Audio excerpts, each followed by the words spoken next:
शिक्षण क्षेत्राला काळिमा फासणारी आणि कायदा सुव्यवस्थेवर प्रश्नचिन्ह निर्माण करणारी घटना रामटेकच्या पुण्यश्लोक विद्यानिकेतन हायस्कूल खुमारी येथे घडली। प्रभारी मुख्याध्यापक नीलकंठ रामदासजी बरेकर यांना शाळेच्या कार्यालयातच जातीवाचक शिवीगाळ करत खुर्चीतून ओढून बाहेर फेकले आणि बेदम मारहाण केली।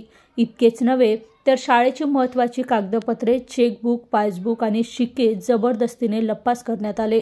या धक्कादायक घटनेमुळे शिक्षण क्षेत्रात खळबळ उडाली आहे। या भ्याड हल्ल्यानंतर वासुदेव पुंड याने बरेकर यांच्या टेबलवरील शाळेचे महत्त्वाचे दस्तऐवज, चेकबुक, पासबुक, शाळेचा शिक्का आणि इतर महत्त्वाची फायली जबरदस्तीने हिसकावून घेतल्या आणि घटनास्थळावरून पसार झाला। या संपूर्ण घटनेच्या वेळी संस्थेच्या सचिव रजनी साव शाळेत उपस्थित होत्या। त्यांनी मोठ्या प्रयत्नाने हल्लेखोरांना थांबविण्याचा प्रयत्न केला, पण कुणीही ऐकले नाही आणि बरेकर यांना अमानुष मारहाण केली।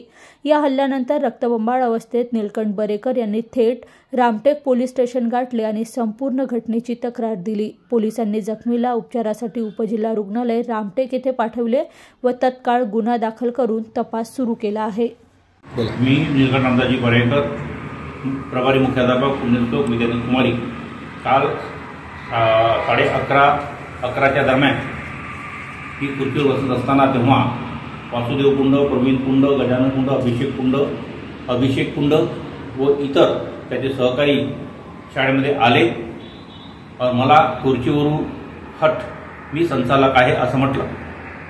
पण मी त्याला म्हटलं की माझ्या संस्थेचे अध्यक्ष दामोदर जरांनी साहेब यांनी मला अधिकार दिलेले आहेत, त्यामुळे त्यांना तुम्ही विचारा किंवा कोणता आदेश असेल तर तुम्ही सांगा।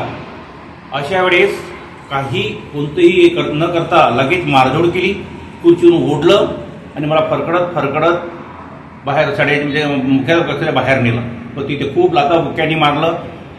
अभिषेक पुंडनं, अभिजित पुंडनं, वासुदेव पुंडनं, गजानन पुंडनं, प्रवीण पुंडनं व इतर लोकांनी। इतक्यात माझा जीव का वाचला तर संस्थेच्या सचिव श्रीमती साव मॅडम ह्या धावत आल्यात आणि त्यांनी मला वाचवण्याचा पूर्ण प्रयत्न केला। त्यानंतर मनसरचे पोलीस शिपाई आले अचानक आणि त्यांनी सुद्धा वाचवण्याचा प्रयत्न केला, त्यामुळे माझा जीव वाचला। परंतु वासुदेव पुंड हा संस्थेचा सदस्य व अध्यक्ष किंवा सचिव सुद्धा नाही हे मला असं माहीत आहे। मला त्यांनी जातीवाचक शिवीगाळ केली, मायरटल्या, चमरटल्या असं म्हटलं, कनपटावर मारलं, लाथाबुक्क्यानेही मारलं, पुन्हा त्याचे डबल शिवा दिल्यात आणि फरफडत नेऊन मला